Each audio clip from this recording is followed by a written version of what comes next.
Halo semuanya, ini adalah video beli Bitcoin di Pucuk episode yang ke-31 dan 32. Digabung nih jadi satu video.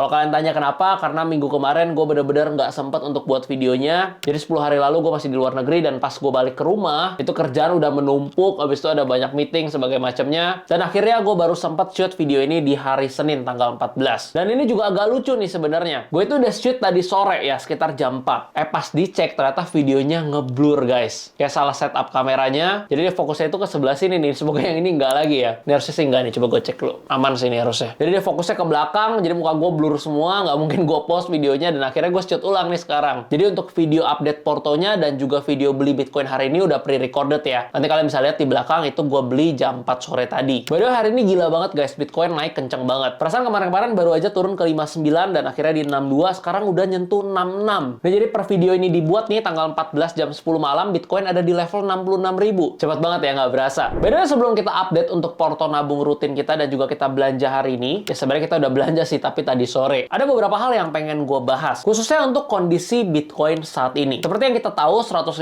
hari ke belakang sampai sekarang, sebenarnya Bitcoin itu cuma sideways di range yang sangat lebar. Itu dari 70.000 sampai 50 ribuan. Tapi kalau gue perhatikan, ini by data ya, dari antusiasme atau semangat kalian, atau yang paling gampang dari jumlah views. Kalau kita ngomongin pas Maret, pas April, di saat itu kan Bitcoin lagi rally dan disusul dengan altcoin lainnya juga. Euforianya sangat tinggi, antusiasnya sangat tinggi, semangatnya sangat tinggi. Tapi setelah bulan April, market ini kan mengalami koreksi. Dan menurut gue ya, koreksi yang wajar-wajar aja sebenarnya. Sebagai contoh, kita lihat Bitcoin deh. Turun 10%, turun 20% adalah hal yang sangat wajar. Kan naiknya udah gila banget dari tahun lalu. Coba ambil angka 20.000 aja deh dari tahun lalu. Ke 60.000 aja udah 200%. Masa dari 70.000 turun ke 60.000 langsung pada kabur semua? Tapi menurut gue kaburnya ini bukan gara-gara penurunannya, tapi karena beberapa hal ini. Yang pertama, durasi sideways ini terlalu panjang. Karena kalau ngomongin koreksi 10%, 20%, even 30%, jangankan di Bitcoin atau di kripto, di saham aja sering loh kita ngalamin momen seperti itu. Floating loss 20%, floating loss 15%, itu ada hal yang lumrah. Tapi kalau kita perhatikan, perspektif orang ke dunia kripto ini kan adalah suatu aset yang sangat volatile. Artinya kalau udah 50.000, bisa 60.000, 70.000, bisa 80.000, bisa langsung ke 100.000. Kenyataannya nggak seperti itu. Dia malah bermain di 70, 60, balik 70 lagi ke 50, ke 60, ke 50, 53, 60. Sideways di range yang cukup lebar dan jangka waktu yang sangat lama. Hal inilah membuat banyak sekali orang-orang yang, ya udah gue mundur dulu deh. Yang tadi udah nyemplung, gue tarik lagi deh duit gue.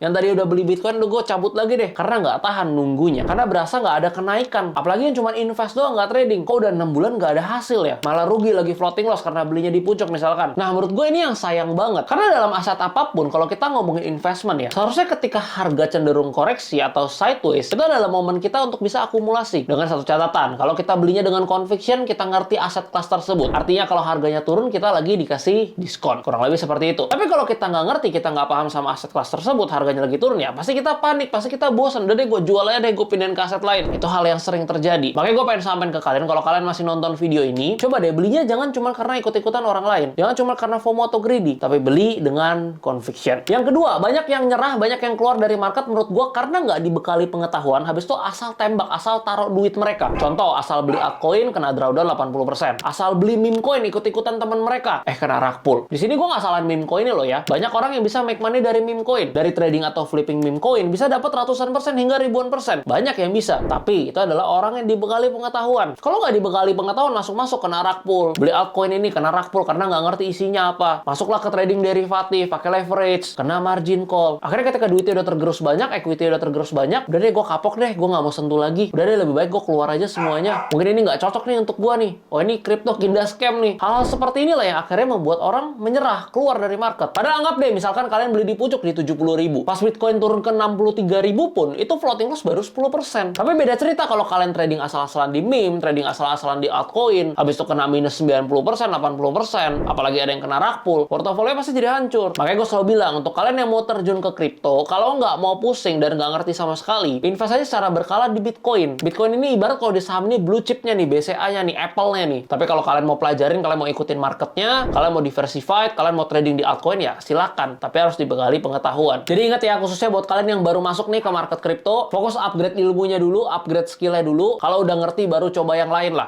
Kalau belum ngerti, udah Bitcoin aja dulu. Karena dalam investasi kita bukan cuma ngomongin return, kita bukan cuma ngomongin cuan atau profit, tapi resikonya. Dan sesuatu yang nggak kita pahami, otomatis resikonya jadi semakin besar. Alright, untuk update portofolio nabung rutin kita dan juga belanja hari ini, kalian bisa lihat di screen record ini. Oke, gue udah sambil screen record, kalian bisa sama-sama lihat di layar di sebelah sini. Ini adalah total Bitcoin yang kita punya ada di 0,292 sekian Bitcoin, atau per hari ini total rupiah senilai 294 jutaan. Ini per episode 30 ya, sebelum kita belanja hari ini. Sekarang kita langsung aja ke bagian perdagangan. Nah, kita lihat ya, Bitcoin udah harganya udah nyentuh 1 miliar nih. Dari kemarin-kemarin sebenarnya di bawah 1 miliar 900 jutaan. Even dalam USD kemarin sempat nyentuh 58.900 kalau nggak salah. Tapi gue malah kagak sempat shoot, gue malah kagak beli. Sekarang giliran udah naik, nah baru gue beli. Ini penyakit nih, sesuai nama, beli Bitcoin di pucuk. Semoga nanti setelah video ini diedit dan video ini dipost dan kalian lagi nonton, Bitcoinnya nggak turun ya. Karena ya biasanya probability atau chance-nya lumayan besar ya. Makanya kalian suka jadiin bercandaan kan. Setiap di post Bitcoin bisa turun 2% gitu. Tapi semoga kali ini enggak lah. Oke, langsung aja kita beli Bitcoin hari ini. Kita pakai order pasar aja dan kita masukin di sini 20 juta ya. Karena kemarin biasa kan kita masukinnya 10 juta, kita beli 10 juta setiap minggu. Tapi untuk video ini gue shoot untuk episode 31 dan 32 digabung jadi satu video. Oke, di sini udah 20 juta. Kalau udah langsung kita klik yang beli BTC. Oke, udah berhasil. Kita akan coba cek di riwayat pemesanan. Nah, ini udah berhasil ya, 20 juta. Total kita dapat 0,01991 Bitcoin dan tereksekusinya tadi di harga 1.004.500.000. Kita coba balik lagi sekali lagi ke bagian wallet. Oke, ini dia setelah belanja kita hari ini, total senilai 20 juta. Total Bitcoin yang kita punya ada di 0,312 sekian Bitcoin dengan total rupiahnya senilai kurang lebih 314 jutaan. Berarti udah 32 minggu total udah keluar 320 juta dan ini masih rugi berarti 5 jutaan ya. Is oke, kita akan konsisten nabung terus dan kita akan lihat sampai nanti tahun depan hasilnya seperti apa. Oke, itu dia belanja dan juga update porto kita hari ini. Jadi ini episode 31 dan 32 digabung. Kalau kalian punya request atau pertanyaan apapun, kalian boleh komen di bawah. Oh ya, buat kalian yang nanya Bitcoin masih bisa turun lagi nggak? Bitcoin bisa ke berapa? 60 sampai 59 gue udah warn berkali-kali di dalam grup dan akhirnya 59 even 58.900 udah hit. Teman-teman yang ada di channel kripto harusnya udah dapetin kesempatan untuk masuk dan serok di harga yang cukup bagus. Kalau lihat price action sekarang sih Bitcoin udah ada di harga 66. Kalau koreksi balik ke 62, 61 atau 60 mungkin nggak? Ya balik lagi nggak ada yang nggak mungkin ya, bisa aja. Tapi bisanya itu dengan chance berapa persen? Itu kan yang selalu kita pertanyakan. Kalau menurut gue pribadi koreksi saatnya mungkin ke 63 sampai 62.500. Tapi kalau ternyata koreksinya lebih dalam dari itu, misalkan dia sampai ke 61, 60, nah worst case skenario-nya mungkin bisa visit sampai 55. Kali lagi gue bukan tebar fear, jadi jangan sampai tuh video dipotong, wah kata Dennis nih 55k,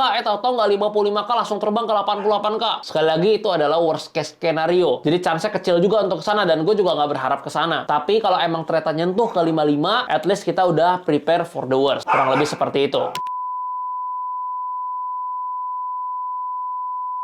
Oke, sampai di sini aja. Kalau kalian mau improve setiap harinya, kalian bisa belajar dari series perspektif. Di sana ada beberapa video. Gue share banyak soal kehidupan, jadi bukan cuma soal uang dan soal kripto. Harapannya kalian bisa improve 1% setiap harinya. Kalian bisa belajar dari perspektif gue, ambil yang bagusnya, buang yang nggak cocok dengan kalian. Semoga bisa membantu perjalanan hidup kalian menjadi lebih baik. Sampai ketemu di video berikutnya. Salam beli Bitcoin di pucuk.